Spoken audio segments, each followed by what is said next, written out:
Straight ahead on CCX News, a New Hope playground arson that's proving to be more costly to the city. Plus, we meet a police officer who is returning to his Robbinsdale roots. But first, a community survey points out the one thing residents want in Robbinsdale. CCX News starts right now. Hello and thanks for joining us. The results of a community survey in Robbinsdale says residents want a community center. This is only the first step in a long process of possibly getting one. Reporter Shannon Slatton joins us now to explain why. Shannon? Robbinsdale Mayor Regan Murphy says the community survey served almost as validation for a question he's heard since he got elected. Why doesn't Robbinsdale have a community center? There's no central gathering space. We're very short on space for groups to meet. There's nowhere to go for young kids and teenagers to kind of congregate. That means residents must go outside the city to find the space they need, whether it's hosting a birthday party, attending a meeting, or playing pickup basketball. A detailed community survey said that people want that amenity in Robbinsdale. 56% support construction of a community center and 29% strongly support it. 47% said they are somewhat likely to use it, while 29% said they were very likely to use it. Getting this information was important for the city to have before they investigate further. Before we do anything or invest any money into like feasibility and looking at costs and kind of moving forward, we first had to find out, do people really want this? Do residents really want this? And I think the answer was overwhelmingly yes. Now, of course, this survey doesn't mean a community center will be built overnight. Mayor Murphy says he expects the opportunity for more input from residents over the next year and possibly budgeting a feasibility study down the road. And Mike and Alex, there used to be a community center in Robbinsdale. It was at 42nd and Regent Avenue, and it was owned by Robbinsdale area schools. It was demolished and the property sold in the mid-90s, so people probably remember that. And Interesting want one survey. again. Yeah. Yes. Thanks a lot, Shannon. The investigation into cases of Legionnaires disease at a Maple Grove Senior Living Center is wrapped up for now. 2 residents contracted Legionnaires, a respiratory condition linked to bacteria spread through water systems.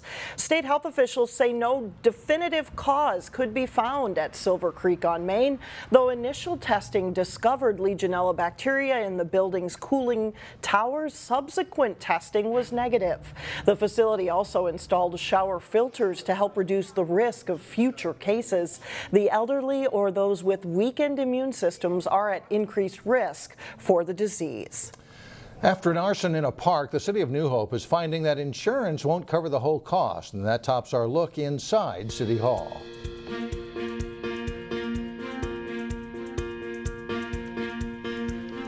The investigators say someone set fire to the equipment at Hidden Valley Park in early September. Now the city is finding that replacement options are more expensive than insurance will pay. It'll probably mean using park improvement funds to cover the difference.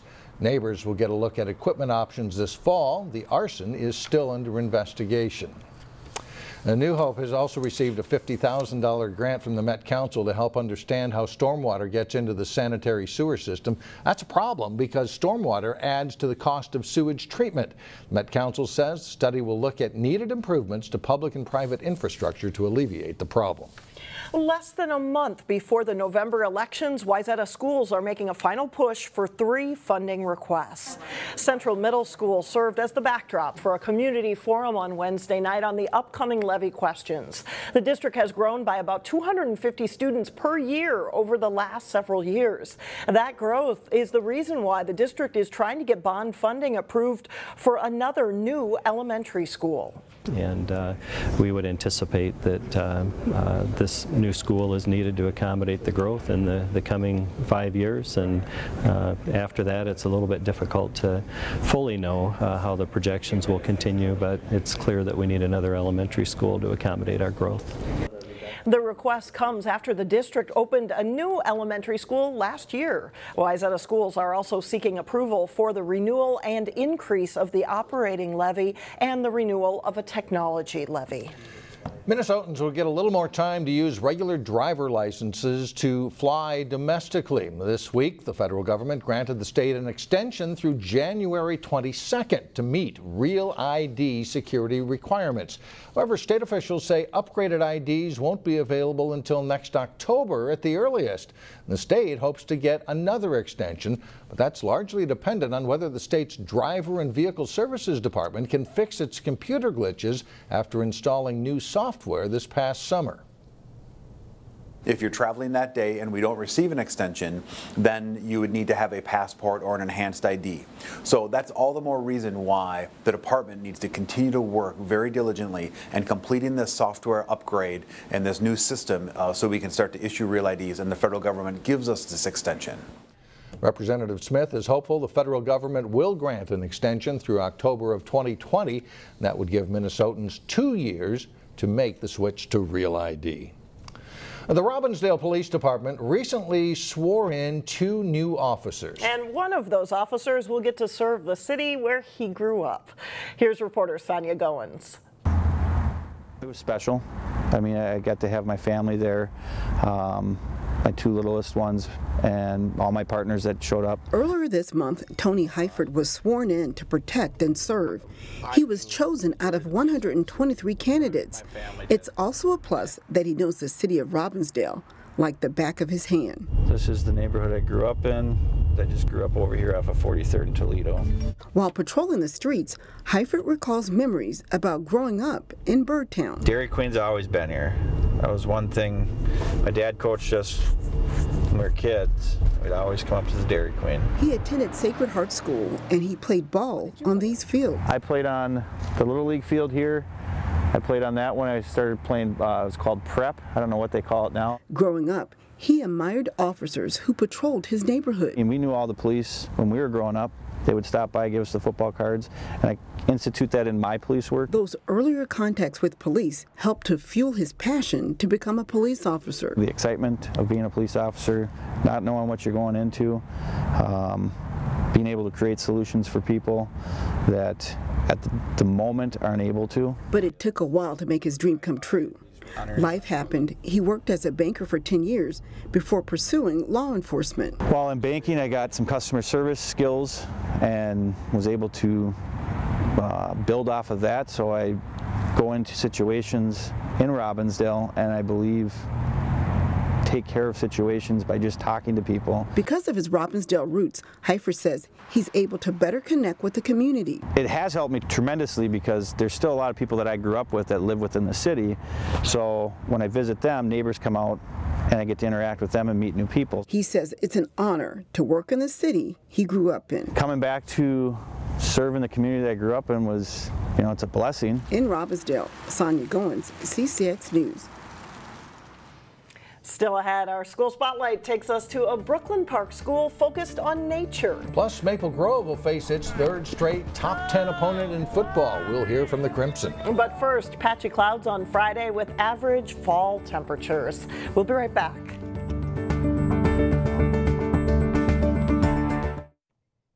Well, here in the northwest suburbs, we have access to parks, lakes, the Mississippi River, and the experts who know those ecosystems well. In today's School Spotlight, Delane Cleveland introduces us to a Brooklyn Park school that incorporates all of those natural resources into its curriculum.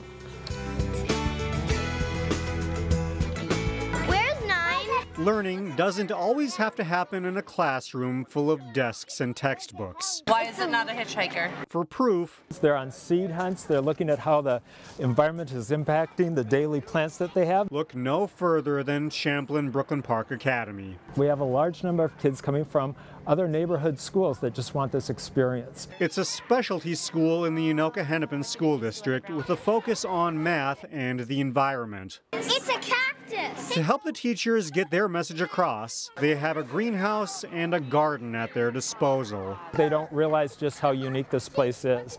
They think that every elementary school is just like CBPA with a greenhouse, with raised bed gardens. The school has a unique set of resources. But there's another big teaching tool they use, the Mississippi River. It's wonderful because a lot of kids live right by here. you know, and it's right in their backyard. So for science, it's wonderful. We're catching stuff in the water. This activity at the Coon Rapids Dam involves a group of third graders searching the river for insect larvae. They're talking about the differences between the river insects and the pond insects. We will go to the pond in May and then compare the two. Leading this excursion is a naturalist from the Three Rivers Park District. A fairy shrimp? It's part of a partnership that's been around since the early 2000s. We see the naturalist once a month. And sometimes it's here, sometimes it's at school, but there's some kind of different focus every month.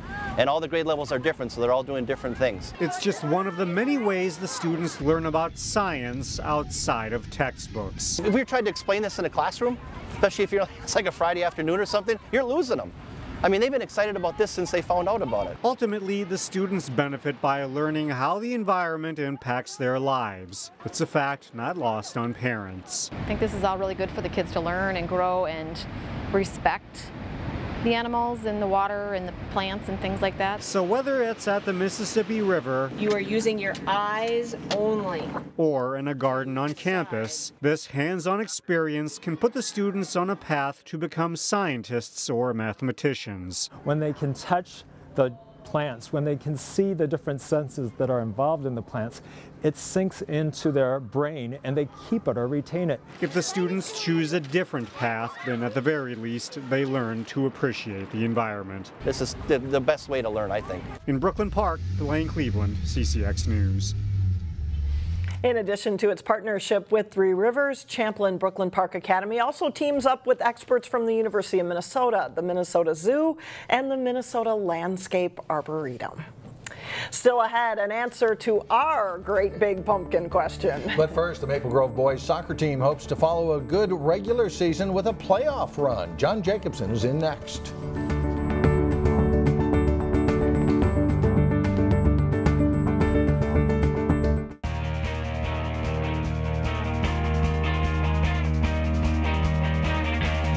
John Jacobson. They weren't getting a lot of hype at the start of the season, but the Maple Grove boys soccer team has put together a very good campaign in the regular season. As Jay Wilcox reports, they're hoping it translates to playoff success. With a fairly young team, Maple Grove has opened some eyes by fashioning a 12-1-2 regular season mark. I think it's the way that we work hard every game. We just outwork the other team, I think, is our main goal. We've done the things we needed to do. We got the results we needed to. We had to grind out a couple of games, but we're pretty happy with it. That showing earned the Crimson the top seed for the Section 8 AA tournament, where they'll open against Rogers. I don't know that much about them. I know they're going to show up, they're going to play hard. It's not going to be an easy game, so we got to show up and just outwork the other team. They've won a couple of games. They've had close games against pretty good teams, and they've gotten unlucky in some games, but it's still going to be a good game. Crimson coaches have stressed to their players, top seed or not, any team can win on a given night, and some early playoff upsets to neighbors Osseo and Champlin Park in Section 5 help to reinforce that point. At the same time, you don't want your team feeling uptight during the game. We're going to try to just have fun. We play the best when we're having fun and relax and playing our own game. So we're just going to go in as hard as we can and try to have some fun. We're a pretty loose team. This is a pretty loose bunch, more so than other years. So the message to them has pretty much been, you know, any given night, anybody can beat anyone, and we've been reminding them of that. I think last night, what happened, you know, some teams getting knocked out, we already talked about that, so they will be ready. We'll see if Maple Grove has what it takes to reach the state tournament. Jay Wilcox, CCX Sports. Maple Grove is facing Rogers Thursday evening in the Section 8 AA quarterfinals. Meanwhile, the Maple Grove football team faces another tough test this week as they meet a top 10 team for the third straight week. The 7th-ranked Crimson meet 5th-ranked Edina Friday night.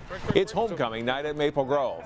After falling to top-ranked Eden Prairie 2 weeks ago, Crimson beat Lakeville North on the road last week in an impressive showing.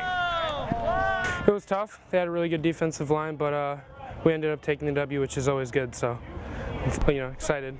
Yeah, it was a good win. Lakeville North's a very good team, obviously, and they've made it to state 5 years in a row. And so going to their place and finding a way to win that game was fun. I think our schedule's been kind of every week. We've played the top 5 teams in the state, and this is another one this week. So I think it's made us significantly better week in and week out. If we can score. Maple Grove won a thriller over Edina in the playoffs last season after losing a close one to the Hornets in the regular season. This is widely considered to be Edina's best team in many years. Former Osseo coach Darren Lamker has taken over as Edina's head coach, adding a little extra to the matchup.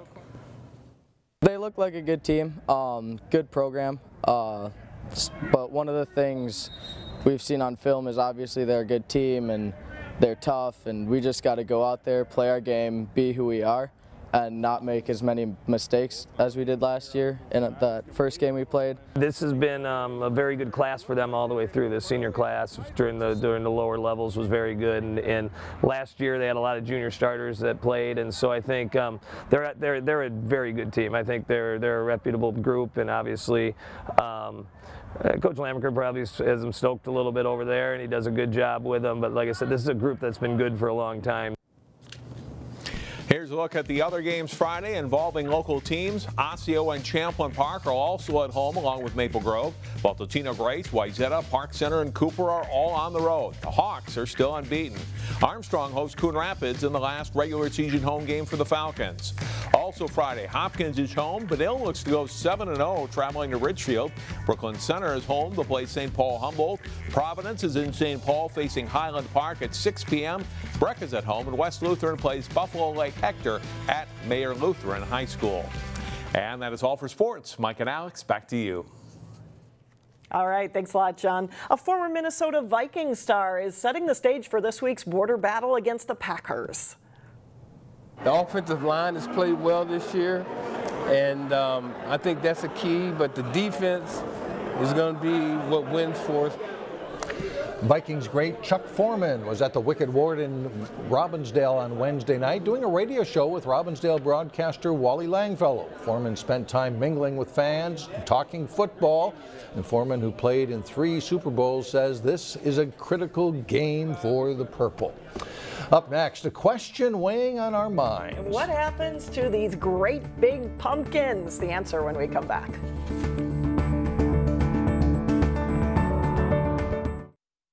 Well, every year, families in the Kelly Drive neighborhood in Golden Valley grow pumpkins that weigh hundreds of pounds. So we asked what happens to those giants after they get weighed. Can you really make a jack-o'-lantern out of it? Well, tonight we got an answer. The Anderson family posted proof on our Facebook page that huge pumpkins do make great jack-o'-lanterns. The pictures show 2 pumpkins named Lumpy and Runt. They weigh 251 and 396 pounds respectively. And right after the weigh-in last weekend, they went under the carving knife. We understand that there may have been some power tools involved. I didn't think it could be done. I didn't think you carved those pumpkins. 400-pound pumpkin named Runt. Runt, exactly. That does it for us. We'll see you tomorrow.